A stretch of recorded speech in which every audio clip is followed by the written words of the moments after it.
Okay, so we are back to YouTube boxing today, and today's a pretty fun video in my opinion because not only are we talking Jake Paul, Ben Askren once again, but it's from a different perspective because we finally have some Ben Askren training footage. Ladies and gentlemen, Ben Askren is taking this fight seriously, as much as you might not think that from the Twitter trolling and the back and forth and him calling Jake an entertainer, not a fighter. While that's going on, he's pulling the wool over your eyes because he's brought in K9 Bundridge, who's been in my comment section, so shout out to K9 Boxing. Don't think this is a foregone conclusion that Jake Paul is just going to mow over Ben Askren. Ben, I need you to look me dead in these two pupils, big dog. And I know they're bright and blue and they're very beautiful, so don't get lost in them, but I need you to focus for a second. I need you to take this fight seriously. I need you to become the babysitter the problem child never had. Maybe the father that the problem child never had, because we know GP was out riding motorcycles, selling his son's truck, and making out with underage girls in his free time. So if you could please just humble the problem man child. You know, push him back a little bit like he did with his hairline as he's gotten older. So let's take a look at this training footage. Has Ben getting any better? Is he doing things specifically for Jake? Is K9 got him moving those hands in a forward motion consistently? God, I hope so. Anyway, let's take a look at this footage and see. Okay, already opening up. You can see the head movement that K9 presents, whereas Ben just kind of walks forward in there. Boom, on the outside. Boom, boom, right hand.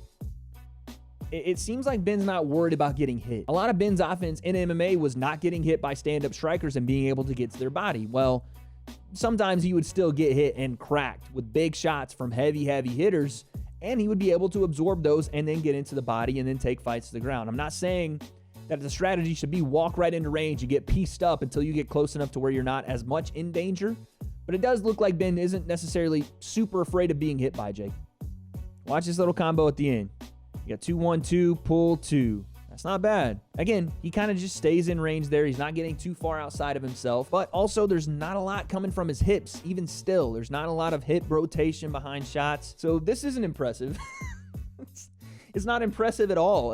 Again, I don't think they want to be impressive. I don't think that they care about how Ben looks on the pads or anything like that, or really how good his striking is. I don't think they really care as long as he can generate some sort of violence. I think the game plan from Team Askren is frustrate the hell out of this young guy. Just getting him in a place where he's never been before. Frustrated mentally, physically not able to show these talents he's been working for 2, 3, 4 years on at this point.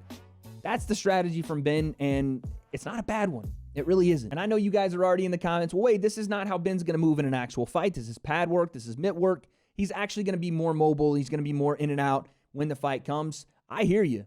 And I brought the receipts. We got one more video. Let's check out some Ben Askren sparring to see how he's actually going to move. Hey, I think that's Duke Rufus right there. Yep. Interesting. Look at Ben already with that lead hand out to frame. Creating distance with the hand on the forehead. You want to make sure you're controlling that distance so that when the exchanges do come, you can either anticipate that the right hand's coming over the jab or that some sort of movement is happening to get away from that, just that pestering lead hand, right? It blocks the vision. It's just out there to keep distance and, again, to frustrate your opponent. Most guys do that as a rangefinder. I have a feeling Ben's going to do it just to frustrate Jake, to get him to throw out big winging shots so Ben can slip and go underneath, get inside, and work the dirty boxing in there, work his clinch. That's what it looks like to me anyway. Again, right back to it. And off the... Ooh, that's a nice little cheeky uppercut there. Ben lands a nice uppercut. Not bad. A little flurry here. Again, all this stuff, while it doesn't look very technical, guys, it's all window dressing. Ben really likes this uppercut. Look at all these flailing shots. Flail, flail, flail, boom, uppercut. All this, boom, boom, boom, boom. Looks like a lot of, oh God, I got to cover up because he's throwing a bunch of melee shots. And then all of a sudden, bam, underneath comes the, and that's a pretty clean uppercut.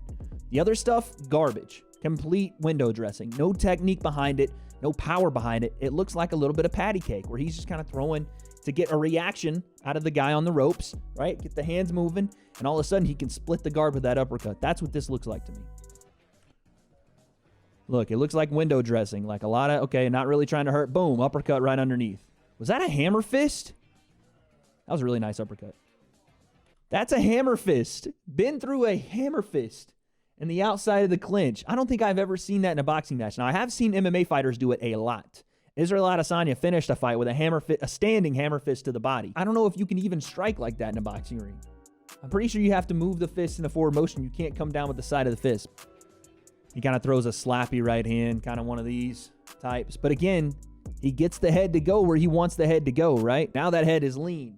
Whereas now Ben can throw the lead hand uppercut or even come underneath, under the lead arm of the opponent. He can slip that uppercut in behind. So let's see what he does here. I think he actually throws it. Yep, 100%. Because as soon as that head ducks down, Ben's looking for that rear hand uppercut. That seems like a go-to shot for him. They've seen something out of Jake's fights that tells them that he's going to dip his head, that he's going to roll under shots continuously. And we saw in the Nate fight, he rolled under a lot of slappy left hooks from Nate and banged the right hand over the top while looking at the floor. It's not a bad strategy to have. You see a young guy that hasn't really been cracked yet, and he keeps dipping that head, keeps dipping it. The uppercut's a good shot to go to, right? Simple game plan.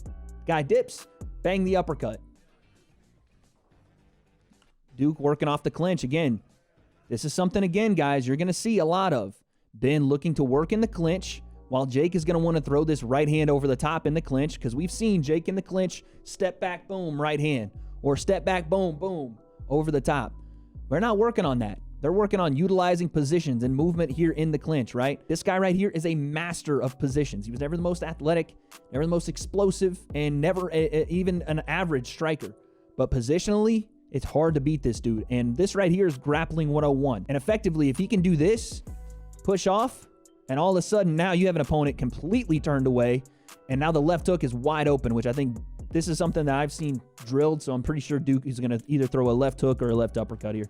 Yeah, as you'd come in, you would boom. This is super dangerous what Ben does here, but he can get away with it in a boxing ring. Right there. That is very dangerous. This is exactly what got him knocked out by Jorge Masvidal, right? Ben ducked that head underneath and was met with a knee. Fortunately here, there's no knee to be met with. So if Jake tries to throw something over the top, and you saw Ben's hands up here playing patty cakes, Jake tries to throw something over the top to meet those, Ben can slide underneath, go in for a clinch, and start to rip the body. This is very interesting stuff, guys. I know I'm pausing a lot on a 1-minute video, but you're missing the nuance. You're missing the little things that Ben's doing that Jake hasn't seen yet. And I'm not saying it's going to win him the fight, but it's very, very interesting. Collar tie. Boom. Uppercut underneath. Kind of a yikes right hand. Woo! I like that, though, Ben. Okay, look at this uppercut. Cheeky. Bang! Hello, operator. It's not hard to see what they want. Look at this sneaky uppercut once again to end the video off. Bang. And look at him run the pipe on this clinch and start pushing his opponent into the corner. All right, so Ben Askren's not a technically based Western boxer. He's never going to be a guy that's highly powerful with crazy explosiveness or the skill to hang with, the top of the division, anything like that. But he doesn't need to be. And I'll tell you something. He's working with K9 boxing. That's phenomenal.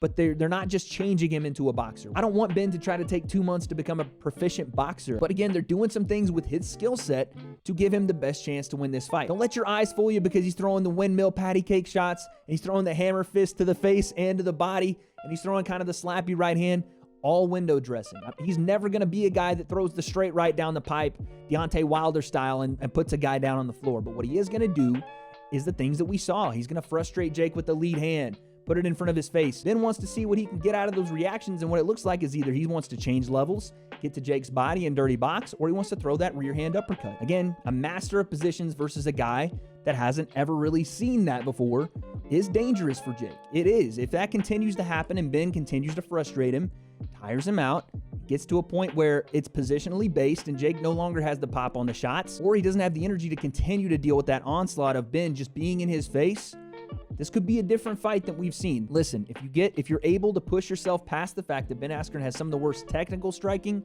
maybe we've ever seen, I gotta say, it gives me hope. It really does. It gives me hope that not only Ben is taking this seriously, but they have some things they can do to Jake Paul to frustrate him, to get him out of his comfort zone, and to push him into a place that he's never been. Will Ben Askren be the father the problem child never had, or will Jake face plant the curly-headed fuck?